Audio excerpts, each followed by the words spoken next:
आज बहुत से चर्च और समुदाय हैं और वे सब इस बात पर जोर देते हैं कि उनका सिद्धांत स्वर्ग के राज्य का सुसमाचार है। बाइबल एक ही है, तब क्यों बहुत से चर्च और समुदाय हैं? उनमें से कौन सा चर्च सच्चा चर्च है जिसके पास संपूर्ण सत्य स्वर्ग के राज्य का सुसमाचार है? फिर यहोवा की यह भी वाणी है, सुन, ऐसे दिन आने वाले हैं जब मैं इस्राएल और यहूदा के घरानों से नई वाचा बांधूंगा। चर्च जो यीशु की नई वाचा का पालन करता है वही सच्चा चर्च है।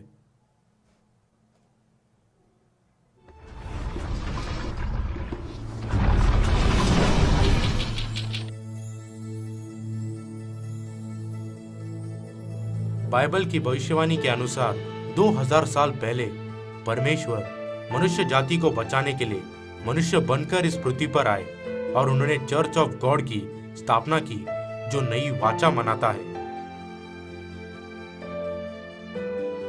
तब नई वाचा क्या है जो यीशु ने स्थापित की?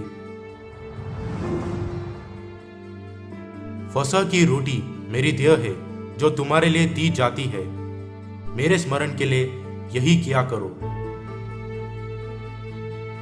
फसह का दाखमधु मेरे उस लहू में जो तुम्हारे लिए बहाया जाता है नई वाचा है।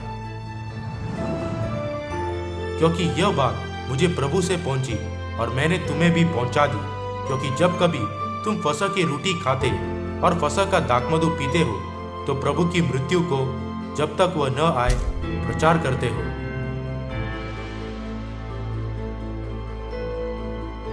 नई वाचा जिसका चर्च ऑफ गॉड पालन करता था वह फसह था, जिसके द्वारा परमेश्वर ने हमसे पापों की क्षमा और अनंत जीवन का वादा किया था। तब चर्च ऑफ गॉड जिसे यीशु ने स्थापित किया था वह सप्ताह के कौन से दिन में आराधना किया करता था? चर्च ऑफ गॉड जिसे यीशु ने स्थापित किया था वह 7वें दिन सबत के दिन में आराधना किया करता था। वह अपनी रीति के अनुसार सबत के दिन आराधनालय में जाकर पढ़ने के लिए खड़ा हुआ। पौलुस अपनी रीति के अनुसार उनके पास गया और 3 सबत के दिन पवित्र शास्त्र से उनके साथ वाद विवाद किया।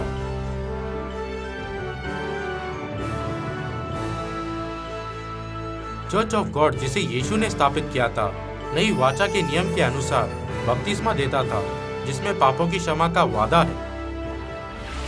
यीशु बपतिस्मा लेकर तुरंत पानी में से ऊपर आया और देखो, उसके लिए आकाश खुल गया और उसने परमेश्वर के आत्मा को कबूतर के समान उतरते और अपने ऊपर आते देखा। मन फिराओ और तुम में से हर एक अपने अपने पापों की क्षमा के लिए यीशु मसीह के नाम से बपतिस्मा ले।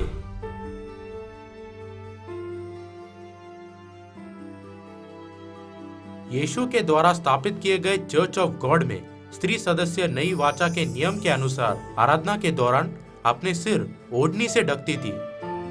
तुम मेरी सी चाल चलो जैसा मैं मसीह की सी चाल चलता हूँ। जो पुरुष सिर ढाके हुए प्रार्थना या भविष्यवाणी करता है वह अपने सिर का अपमान करता है, परंतु जो स्त्री उघाड़े सिर प्रार्थना या भविष्यवाणी करती है वह अपने सिर का अपमान करती है।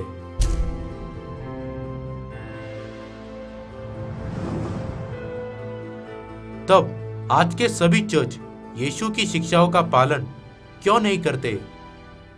जब प्रेरितों ने, जिन्होंने सीधे यीशु से शिक्षा पाई थी, इस दुनिया को छोड़ा, नई वाचा के सत्य एक एक करके बदलने लगे और अंत में वे पूरी तरह से नष्ट हो गए। वह परम प्रधान के विरुद्ध बातें कहेगा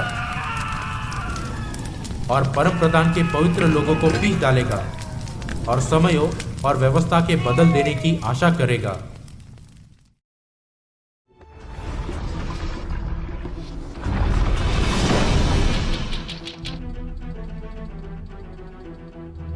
भविष्यवाणी के अनुसार 100 ईस्वी में शैतान चर्च में आ गया और पूर्ण रूप से सक्रिय हो गया।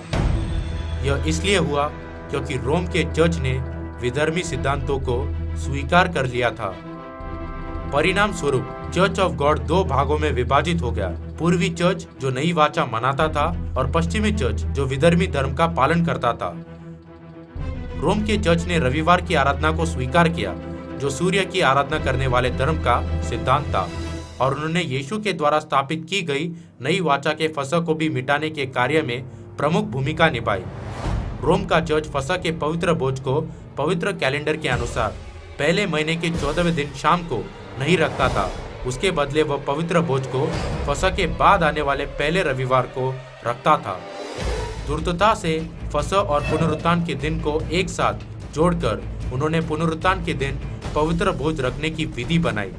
इस नई विधि के कारण दूसरे चर्चों के साथ मतभेद खड़े हुए और 155 ईस्वी में पहला फसह का विवाद खड़ा हुआ। बाद में 197 ईस्वी में दूसरा फसह का विवाद खड़ा हुआ। रोम के बिशप विक्टर ने फसह का पवित्र भोज फसह के दिन नहीं पर फसह के बाद आने वाले पहले रविवार को रखने के लिए डोमिनिक का कानून घोषित किया।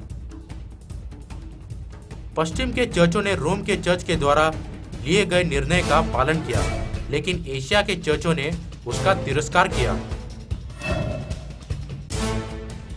हम सच्चे पर्व को मनाते हैं। ये सभी लोग विश्वास के नियम से न भटककर सुसमाचार के अनुसार 14वें दिन में फसह मनाते हैं। मैं उन सभी बातों से जो मुझे डराती है भयभीत नहीं हूँ। एशिया के सारे चर्च और उसके पड़ोसी चर्च विधर्मी है। उन्हें पूरी तरह से बहिष्कृत किया जाता है। सम्राट कॉन्स्टेंटीन के धर्म परिवर्तन और मिलान की राजआज्ञा से शक्ति पाकर रोम के चर्च ने नई वाचा को मिटा दिया और दूसरे चर्चों को भी विधर्मी शिक्षाओं का पालन करने के लिए दबाव डाला। सम्राट कॉन्स्टेंटाइन का रविवार के अनुपालन का कानून सबत के दिन को नष्ट करने और रविवार की आराधना का समझौता बिठाने में एक निर्णायक मौका बना। 325 ईस्वी में पापों की क्षमा और अनंत जीवन का सत्य नई वाचा का फसह मिटा दिया गया। सम्राट कॉन्स्टेंटीन के समय से क्रूस की स्थापना होने लगी और अधिकृत रूप से उसकी पूजा होने लगी। उन्होंने 25 दिसंबर सूर्य देवता का जन्मदिन यीशु के जन्मदिन के रूप में मनाना शुरू किया। संत जिन्होंने फसह और सबत के दिन के समान नई वाचा के सत्य को मनाना जारी रखा, सब विधर्मी कहलाए गए और सताए गए। संत नई वाचा का पालन करने के लिए पहाड़ों पर और जंगलों में चले गए, लेकिन अंत में नई वाचा पूर्ण रूप से गायब हो गई। चर्च जिसने संसार के साथ समझौता किया, हर प्रकार की मूर्तियों से भर गए। परिणाम स्वरूप यीशु के द्वारा स्थापित किया गया चर्च ऑफ गॉड गायब हो गया और सिर्फ रोमन कैथोलिक चर्च रह गया, जिसने सूर्य देवता की आज्ञाओं का पालन किया। राजनीतिक शक्ति से पीठ बल पाकर रोमन कैथोलिक चर्च ने अपनी संपूर्ण शक्ति का प्रयोग किया। विधर्मी शिक्षा को पूर्ण रूप से नष्ट करने के बहाने से रोमन कैथोलिक चर्च ने न्यायिक जांच की शुरुआत की। इसके द्वारा उन्होंने बड़ी ही क्रूरता से उन सबको मार डाला जो उनके विरुद्ध थे और उनकी संपत्ति को जब्त कर लिया। रोमन कैथोलिक चर्च ज्यादा से ज्यादा दुनियावी होने लगा और अंत में उन्होंने कृपा और क्षमा बेचना भी शुरू कर दिया। जैसे ही खजाने में पैसा खनकता है, यातना की पीड़ा में पड़ी आत्मा स्वर्ग जाती है। जैसे जैसे परमेश्वर का नियुक्त समय पास आने लगा, रोमन कैथोलिक चर्च की शक्ति जो लगती थी कि हमेशा टिकी रहेगी, धीरे धीरे गिरने लगी। परंतु तब न्यायी बैठेंगे और उसकी प्रभुता छीनकर मिटाई और नष्ट की जाएगी, यहाँ तक कि उसका अंत ही हो जाएगा।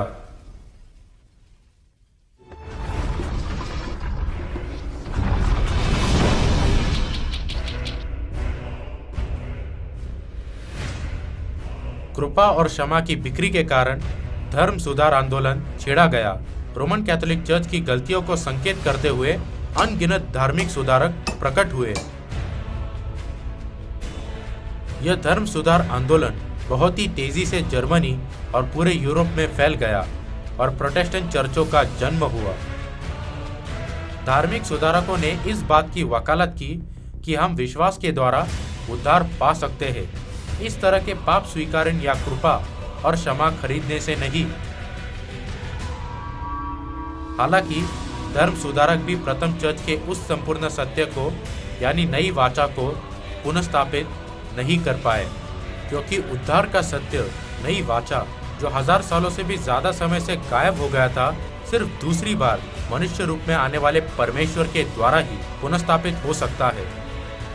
वैसे ही मसीह भी बहुतों के पापों को उठा लेने के लिए एक बार बलिदान हुआ, उद्धार के लिए दूसरी बार दिखाई देगा।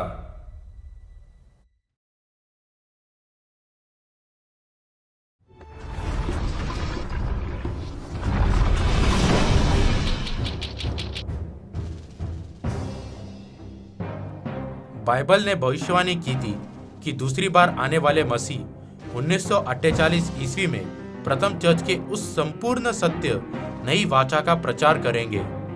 अंजीर के पेड़ से यह दृष्टांत सीखो, जब उसकी डाली कोमल हो जाती और पत्ते निकलने लगते हैं तो तुम जान लेते हो कि ग्रीष्म काल निकट है। इसी रीति से जब तुम इन सब बातों को देखो तो जान लो कि वह निकट है, वरना द्वार पर है।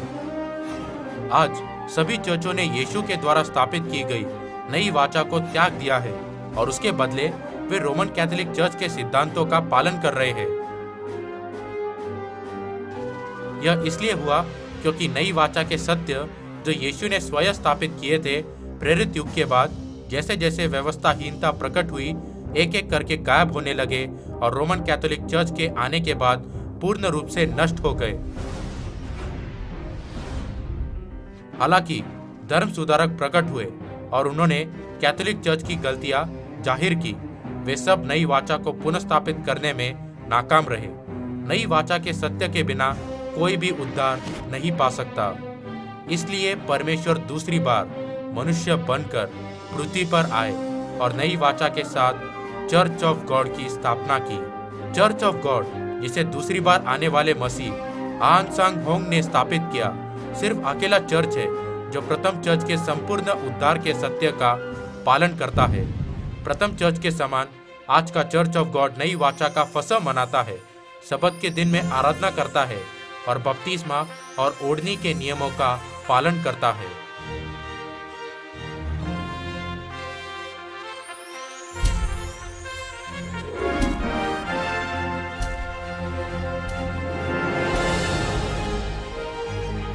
मई 2012 तक चर्च ऑफ गॉड ने 150 देशों में 2200 स्थानीय चर्च स्थापित किए हैं और दुनिया भर में 17,50,000 से ज्यादा सदस्य हैं।